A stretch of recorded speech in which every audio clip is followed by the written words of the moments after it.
Hello, good morning India. Welcome to tech non tech education centre. दोस्तों, यदि आप लोग हमारे चैनल पर नए हैं तो हमारे channel tech non tech education centre channel को लाइक करें, सब्सक्राइब करें और ग्रुप में ज़्यादा से ज़्यादा शेयर करें। चलिए चलते हैं फटाफट हम लोग अपने करंट अफेयर की क्लास की तरफ, जिसमें हम लोग आज यानी 20/2/2021 के इम्पॉर्टेंट करंट अफेयर देखेंगे और इससे संबंधित पूरी महत्वपूर्ण क्वेश्चनों को देखेंगे जो आने वाले परीक्षा में काफ़ी महत्वपूर्ण साबित होगा। और हाँ दोस्त, आप लोग पढ़ाई करते टाइम पे अपने पेन कॉपी अपने साथ में लेके बैठिए ताकि इम्पॉर्टेंट पॉइंट को आप लिखते चलिए और समझते चलिए।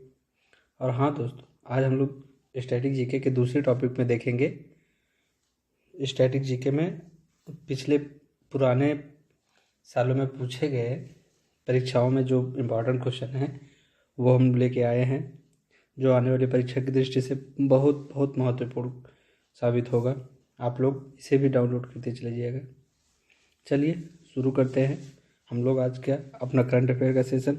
स्टार्ट करने से पहले हम बता दें आपको कि हमारे क्लास पे tech non tech education centre पे इलेक्ट्रॉनिक्स जेई की क्लास चलती है। जो बच्चे इलेक्ट्रॉनिक्स जेई की तैयारी करना चाहते हैं वो लोग आगे अपनी संपूर्ण तैयारी यहाँ से कर सकते हैं।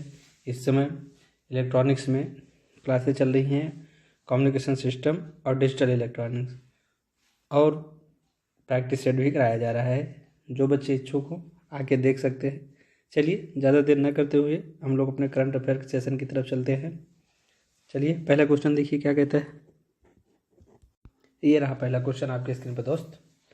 क्वेश्चन कह रहा है दोस्त, किस अभिनेता को दादा साहब फाल्के पुरस्कार इंटरनेशनल फिल्म फेस्टिवल अवार्ड के तहत मोस्ट वर्सटाइल एक्टर का खिताब से सम्मानित किया गया है? कौन सा सम्मान दिया गया है? मोस्ट वर्सटाइल एक्टर का खिताब किसे सम्मानित किया गया है? किसे सम्मानित किया गया है? कौन से अभिनेता को सम्मानित किया गया है? तो इसका सही जवाब होगा दोस्तों के मेनन।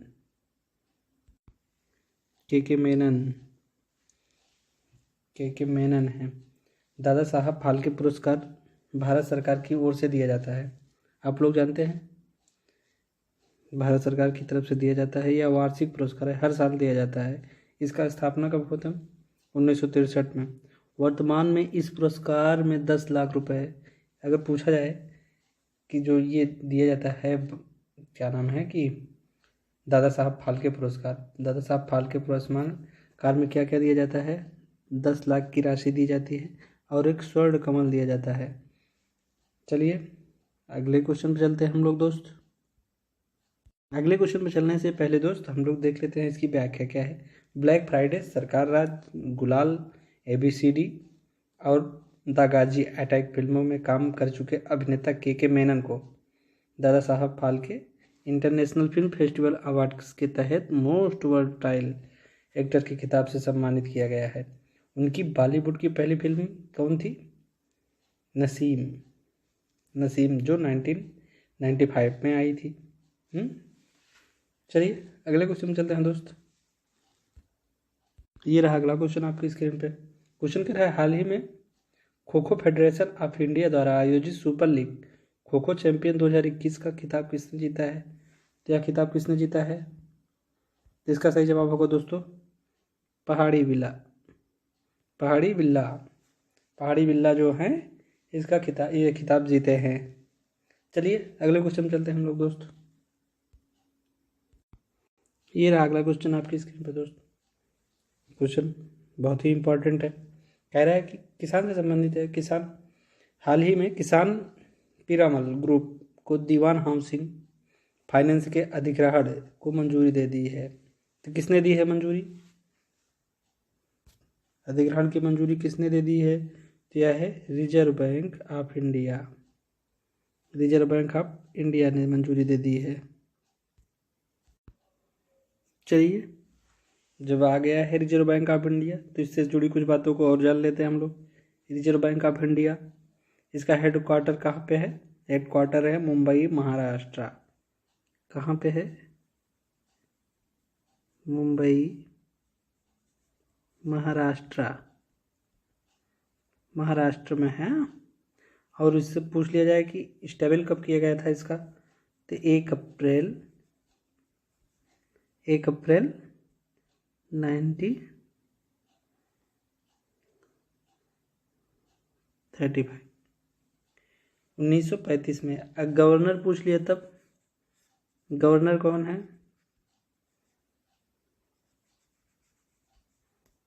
शक्तिकांत दास जी हैं। गवर्नर, आरबीआई के गवर्नर कौन है? शक्तिकांत दास जी हैं। चलिए अगले क्वेश्चन में चलते हैं हम लोग दोस्त। ये रहा अगला क्वेश्चन आपके स्क्रीन पे दोस्तों क्वेश्चन कह रहा है कि बिहार और किस राज्य के पूर्व राज्यपाल एम राम जोइस का हाल ही में निधन हो गया। जो राज्यपाल हैं एम राम जोइस, जिनका हाल ही में निधन हुआ है, वो बिहार के अतिरिक्त कौन से राज्य के राज्यपाल, पूर्व राज्यपाल रहे हैं? तो इसका सही जवाब होगा दोस्तों झारखंड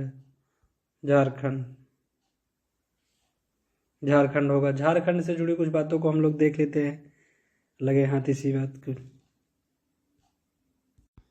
सबसे पहली इम्पॉर्टेंट बात ये है झारखंड के विषय में, आप लोग झारखंड से जुड़ी मतलब कभी कभी क्वेश्चन ऐसा होता है कि आप छोटे छोटे क्वेश्चन पूछ लेते हैं। कभी बिहार जो होता है, झारखंड अपनी सीमा किन किन राज्यों से साझा करता है ये पूछ लिया, या फिर झारखंड मतलब कि ये कौन सा राज्य बना है और इसका स्टेबल कब हुआ था ये पूछ सकता है। राजभाषा क्या है यहाँ की, सबसे बड़ा शहर क्या है। चलिए इन सब तमाम बातों को हम लोग देखते हैं। झारखंड से संबंधित झारखंड की राजधानी क्या है, आप लोग सब लोग जानते होंगे, रांची यहाँ की राजधानी है। इसकी स्थापना कब की गई थी? झारखंड का स्थापना कब हुआ था?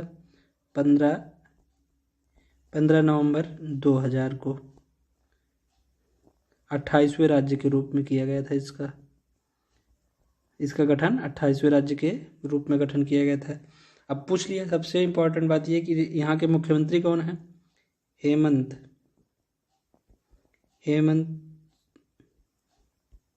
सोरेन यहाँ के मुख्यमंत्री है। राज्यपाल कौन है? द्रौपदी मुर्मू जी हैं।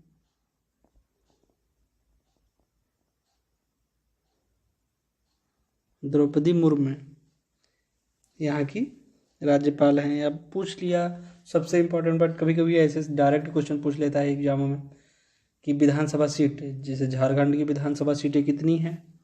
82 है यहाँ की विधानसभा सीटें। और राज्यसभा सीटें कितनी हैं? 6 है। और लोकसभा सीटें 14। एक बार फिर से हम रिकॉल करा देते हैं आप लोग को। विधानसभा सीटें कितनी हैं? 82। राज्यसभा सीटें कितनी हैं? 6 सीटें हैं राज्यसभा। लोकसभा की सीटें कितनी हैं? 14। अगर पूछ लिया झारखंड से संबंधित और कुछ बातों को, तो झारखंड राज्य जो है छोटा नागपुर के पठार पर स्थित है। और झारखंड अपनी सीमा किन किन राज्यों से साझा करता है, तो ये भी देख लेते हैं हम लोग।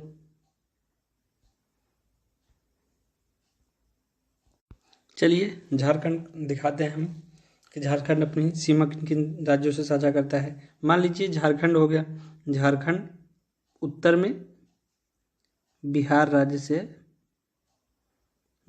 अपनी सीमा साझा करता है। अगर पूछ लिया पूर्व में किससे करता है, तो पूर्व में करता है पश्चिम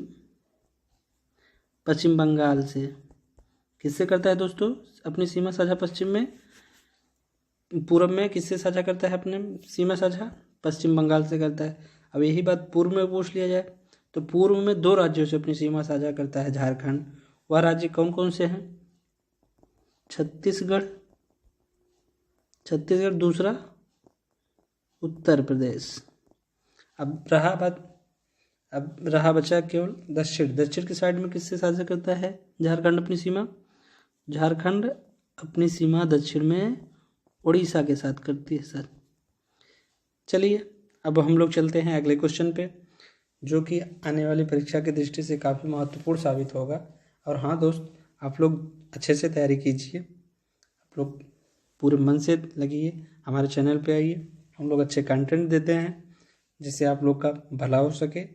आइए अपनी तैयारी बेहतर कीजिए हमारे चैनल से। और हाँ दोस्त, हमारे चैनल को ज़्यादा से ज़्यादा सब्सक्राइब कीजिए, लाइक कीजिए और शेयर भी कीजिए, जिससे बेल आइकन भी दबाइए, जिससे आपको तुरंत अपडेट हुई चीज़ें का नोटिफिकेशन मिल सके और आप अपनी तैयारी को बेहतर बना सके। चलिए अगले क्वेश्चन में चलते हैं हम लोग।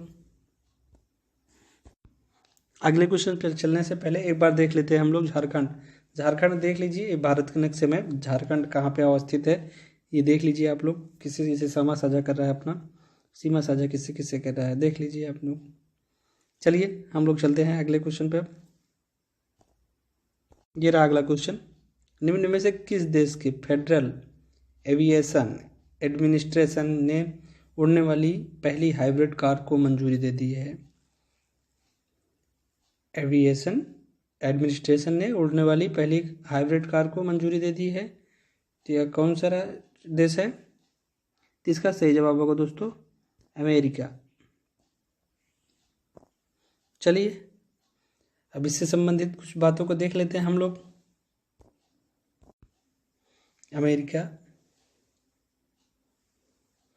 अमेरिका परिवहन विभाग के अंतर्गत आने वाले फेडरल एविएशन एडमिनिस्ट्रेशन ने हाल ही में उड़ने वाली पहली हाइब्रिड कार को मंजूरी दे दी है, जिसे टेराफूगिया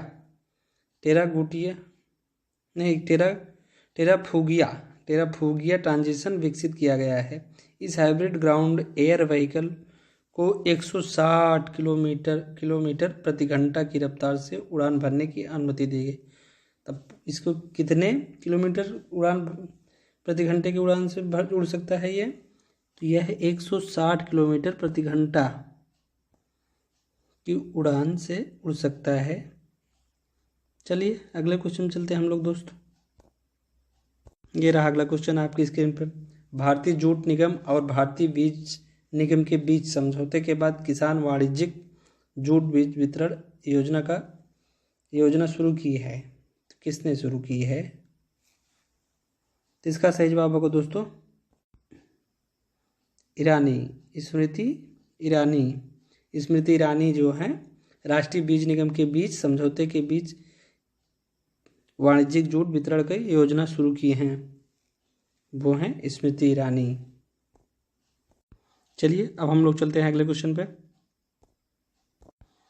ये रहा अगला क्वेश्चन, आईपीएल से संबंधित है क्वेश्चन। ये आईपीएल के 14वें सीजन के लिए नीलामी में साउथ अफ्रीका के क्रिस मॉरिस को किस टीम ने सबसे अधिक 16.25 करोड़ रुपए में खरीदा है? तो किस टीम ने खरीदा है इन्हें? इसका सही जवाब होगा दोस्तों राजस्थान रॉयल्स ने इन्हें 16.25 करोड़ रुपए में खरीदा है। किसे खरीदा है? Chris Morris. आईपीएल के 14वें सीजन में सबसे महंगे खिलाड़ी भी बने हैं इसमें क्रिस मॉरिस 33 वर्षीय साउथ अफ्रीका के खिलाड़ी हैं, ऑलराउंडर खिलाड़ी हैं ये। चलिए अब हम लोग देख लेते हैं आईपीएल से संबंधित कुछ बातों को दोस्तों। आईपीएल से जुड़े आईपीएल में राजस्थान रॉयल्स पहला ये पहले कौन सा संस्करण है ये आईपीएल का ये 14वां संस्करण है। 13वां संस्करण 2020 में हुआ था। अब 2020 में 13वां संस्करण हुआ था इसका। और इसका पहला संस्करण कब चालू हुआ था? तो पहला संस्करण 2008 में चालू हुआ था। 2008 में इसका पहला संस्करण खेला गया था। इस आईपीएल के 2008 में खेला गया था पहला संस्करण। उस आईपीएल में कौन सी विनर टीम रही है? तो वो विनर टीम रही है, पहले स्थान पे थी राजस्थान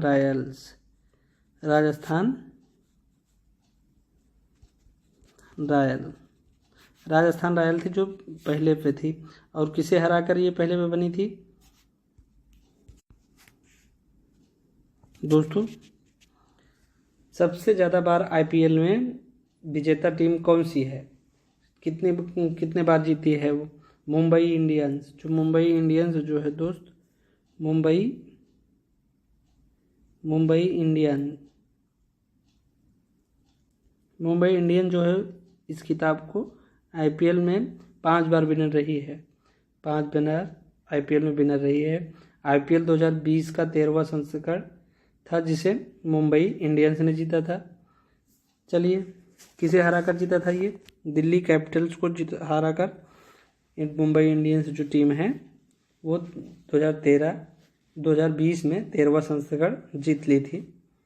चलिए अगले क्वेश्चन में चलते हैं हम लोग अब। ये रहा अगला क्वेश्चन। केंद्रीय मंत्रिमंडल ने भारत और किस देश के बीच हुए व्यापक आर्थिक सहयोग एवं साझेदारी समझौते को मंजूरी दे दी है। केंद्रीय मंत्रिमंडल ने भारत और किस देश के बीच व्यापक आर्थिक सहयोग की साझेदारी दे दी है? तो ये है मॉरिशस देश के साथ साझेदारी समझौते पर मंजूरी दे दी है केंद्रीय मंत्रिमंडल ने। चलिए अगले क्वेश्चन चलते हैं हम लोग अब। मॉरिशस की राजधानी क्या है? चलिए हम लोग कुछ इंपॉर्टेंट बातों को देख लेते हैं मॉरिशस से संबंधित। मॉरिशस की जो है राजधानी क्या है? Port Louis. क्या है? पोर्ट लुई मॉरिशस की राजधानी है। राष्ट्रपति यहाँ के कौन है? पृथ्वीराज सिंह रूपन।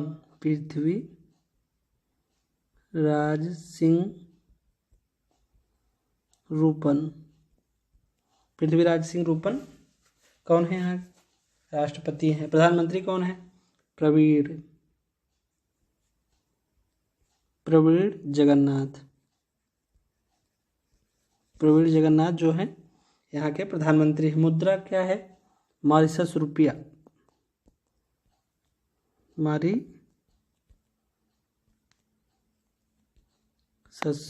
मॉरिशस रुपया यहाँ की करेंसी है। चलिए अब हम लोग चलते हैं अगले क्वेश्चन पे दोस्त। ये रहा अगला क्वेश्चन आपके स्क्रीन पे दोस्त। क्वेश्चन कह रहा है कि हैदराबाद की नेत्रहीन ज्योत्सना फनीजा हाल ही में कितने वर्ष की उम्र में पीएचडी करने वाली सबसे कम उम्र की महिला बन गई हैं? ज्योत्सना फनीजा जो है हाल ही में पीएचडी करने वाली सबसे कम उम्र की महिला बनी है। वो कितने उम्र की हैं? तो इसका सही जवाब होगा दोस्तों 25 वर्ष।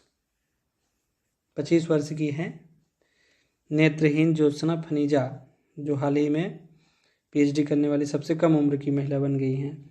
अब और एक बात खास बात इनके विषय में है, जो ज्योत्सना फनीजा जो हैं दिल्ली यूनिवर्सिटी में एक असिस्टेंट प्रोफेसर के तौर पर काम कर रही हैं। और ये एक राइटर भी हैं। ज्योत्सना फनीजा जो हैं एक राइटर भी हैं और इस समय प्रेजेंट टाइम पे वो दिल्ली यूनिवर्सिटी में असिस्टेंट प्रोफेसर एज ए काम कर रही हैं वो। चलिए हम लोग अगले क्वेश्चन चलते हैं हम दोस्त। ये रहा अगला क्वेश्चन। अमेरिका के 24 वर्षीय डायमंड वीपर यंग ने कितने घंटे में विश्व की सबसे बड़ी ड्राइंग बनाने का विश्व रिकॉर्ड बनाया है? कितने घंटे में बनाया है? डायमंड वीपर यंग ने कितने घंटे का सबसे बड़ी ड्राइंग बनाई है? तो ये है, इसका सही जवाब होगा दोस्तों 63 घंटे। 63 घंटे में जो ड्राइंग बनाई है या विश्व रिकॉर्ड बनाया है, ये कितने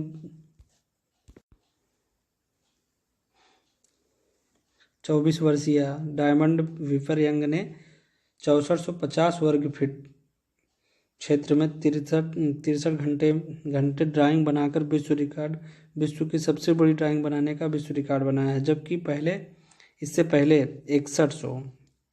6100 वर्ग फीट ड्राइंग करने का रिकॉर्ड इटली के एक कलाकार के नाम था। इससे पहले कौन सा था? 6100 वर्ग फीट की ड्राइंग का रिकॉर्ड इटली के एक कलाकार के नाम था, जो अब उसे ध्वस्त करके, ये ध्वस्त किसने किया है? डायमंड वीपर यंग ने 6450 वर्ग फीट की एक चित्रकारी कर 63 घंटे में ये विश्व रिकॉर्ड बना लिए हैं उन्हें छाड़कर। चलिए हम लोग अब अगले क्वेश्चन में चलते हैं दोस्त। ये रहा अगला क्वेश्चन। नोवाक जोकोविच ग्रैंड स्लैम में 300वीं जीत दर्ज करने वाले विश्व के कौन से खिलाड़ी बन गए हैं? तो विश्व के कौन से खिलाड़ी बने हैं नोवाक जोकोविच 300वीं जीत दर्ज करने के बाद? तो दूसरे नंबर के खिलाड़ी बन गए हैं। किसने नंबर के? दूसरे नंबर के खिलाड़ी बने हैं। चलिए अब हम लोग अगले क्वेश्चन में चलते हैं दोस्त। 450 वर्ग फीट की एक चित्रकार बनाकर चित्रकारी कर 63 घंटे में ये विश्व रिकॉर्ड बना लिए हैं उन्हें छाड़कर। चलिए हम लोग अब अगले क्वेश्चन में चलते हैं दोस्त। ये रहा अगला क्वेश्चन। नोवाक जोकोविच ग्रैंड स्लैम में 300वीं जीत दर्ज करने वाले विश्व के कौन से खिलाड़ी बन गए हैं? तो विश्व के कौन से खिलाड़ी बने हैं नोवाक जोकोविच 300वीं जीत दर्ज करने के बाद? तो दूसरे नंबर के खिलाड़ी बन गए हैं। किसने नंबर के? दूसरे नंबर के खिलाड़ी बने हैं। चलिए अब हम लोग अगले क्वेश्चन में चलते हैं दोस्त। ये रहा अगला क्वेश्चन आपकी स्क्रीन पे दोस्त। हाल ही में COP26 के अध्यक्ष आलोक शर्मा ने प्रधानमंत्री नरेंद्र मोदी से मुलाकात की। COP26 का आयोजन किस देश में किया जाएगा? किस देश में किया जाएगा COP? तो इसका सही जवाब होगा दोस्तों ब्रिटेन। ब्रिटेन में किया जाएगा। COP26 के मतलब मेज़बानी कौन देश कर रहा है? COP26 का मेज़बानी ब्रिटेन कर रहा है इस बार 2021 में। ब्रिटेन करेगा मेज़बानी। COP26 की मेज़बानी ब्रिटेन करेगा 2021 में। चलिए अगले क्वेश्चन में चलते हैं दोस्त। अगले क्वेश्चन पर चलने से पहले हम लोग कुछ महत्वपूर्ण बातों को देख लेते हैं। ये है भारत में पहली बार करंट अफेयर की दृष्टि से काफ़ी महत्वपूर्ण है। गुजरात में पहली सी प्लेन की सेवा शुरू की गई है। गुजरात में पहली सी प्लेन सेवा शुरू की गई है। पश्चिम बंगाल में भारत का पहला टायर पार्क खोला गया है। पश्चिम बंगाल में भारत का पहला टायर पार्क खोला गया है। क्वेश्चन पूछ सकता है सीधे सीधे कि पहला टायर पार्क कहाँ खोला गया है? तो पश्चिम बंगाल, भारत के पश्चिम बंगाल में खोला गया है। कर्नाटक, अब देखो कर्नाटक से संबंधित देख लेते हैं। कर्नाटक में पहला चंदन संग्रहालय खोला गया है। चंदन संग्रहालय कहाँ खोला गया? पहला कर्नाटक में। उत्तराखंड में भारत का पहला मॉस गार्डन बनाया गया है। पिथौरागढ़ उत्तराखंड में भारत का सबसे पहला कबक पार्क खोला गया है। ये इंपॉर्टेंट बातें हैं जो पहले इस बार 2021 की ये सब बातें हैं। चलिए हम लोग अब अगले क्वेश्चन पे चलते हैं। अगला क्वेश्चन हम लोग का होगा स्टैटिक जीके। स्टैटिक जीके की तरफ चलने से पहले हम आप लोग से निवेदन करते हैं आप लोग हमारे चैनल को सब्सक्राइब करें और बेल आइकन की बटन दबाएं, जिससे हमको भी सुविधा हो, आपको भी सुविधा हो और हम पढ़ा सकें, आप पढ़ सकें अच्छे से। अब हमारी क्लास की नई नोटिफिकेशन आपको जल्द से जल्द मिल सके, इसलिए आप बेल आइकन के बटन पर ज़रूर दबाइए। चलिए हम लोग देखते हैं स्टैटिक जीके का पहला क्वेश्चन। ये रहा पहला क्वेश्चन। नागरहोल नेशनल पार्क किस बायोस्फीयर रिजर्व का हिस्सा है? किसका हिस्सा है? इसका सही जवाब होगा दोस्तों नीलगिरी।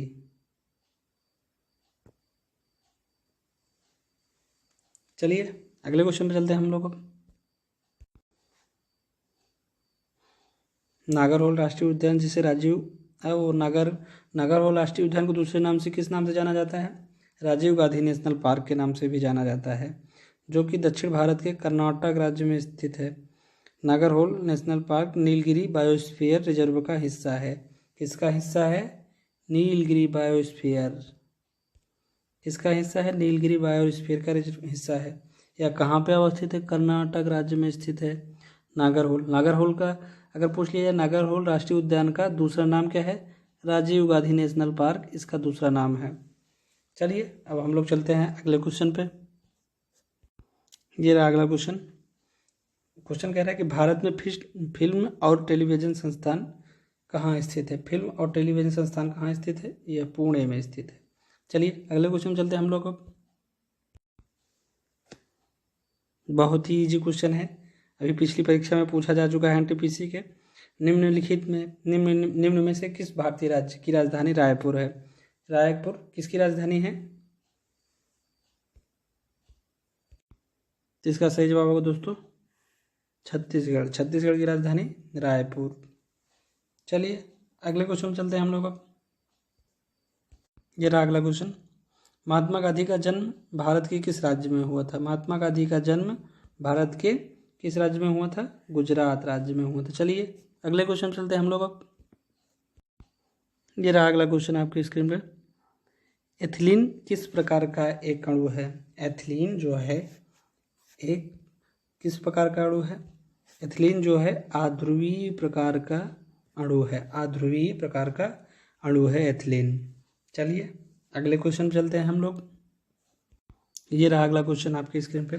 गेटवे ऑफ इंडिया का निर्माण करने वाले निम्न में से कौन है? गेटवे ऑफ इंडिया का निर्माण करने की कौन की थी? Frank Lloyd Wright. Frank Lloyd Wright gateway of India का निर्माण करने वाले थे। निर्माण करने वाले हैं मतलब थे नहीं, मतलब माने जाते हैं यही हैं। चलिए अगले क्वेश्चन में चलते हैं हम लोग। अब निम्नलिखित में से कौन सा एक जल जनित बीमारी नहीं है? जल जनित बीमारी नहीं है तो जल जनित बीमारी जो है कंठमाला रोग जो है जल जनित रोग नहीं है। ये टाइफाइड जल जनित रोग है, हैजा जल जनित रोग है, हेपेटाइटिस जल जनित रोग है।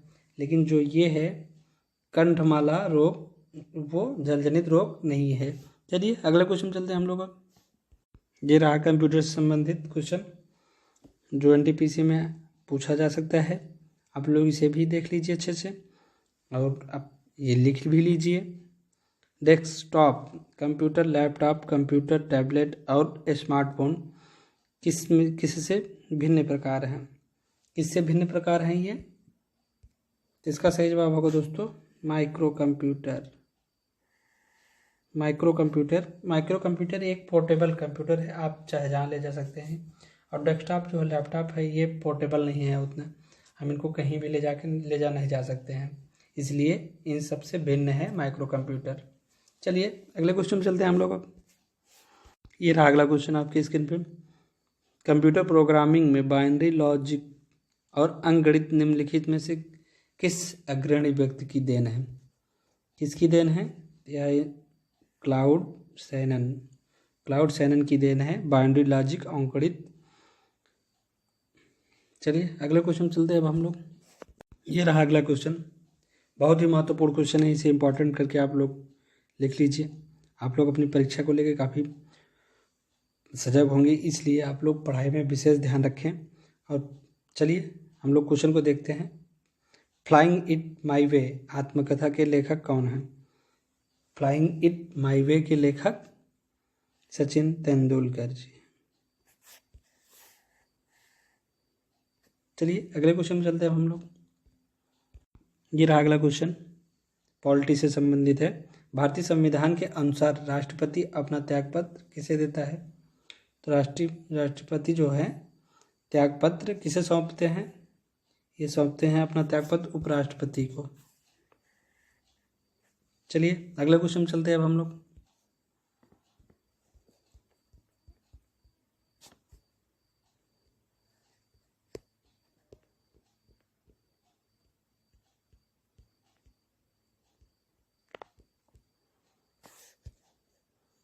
ये रहा अगला क्वेश्चन आपकी स्क्रीन पे दोस्त।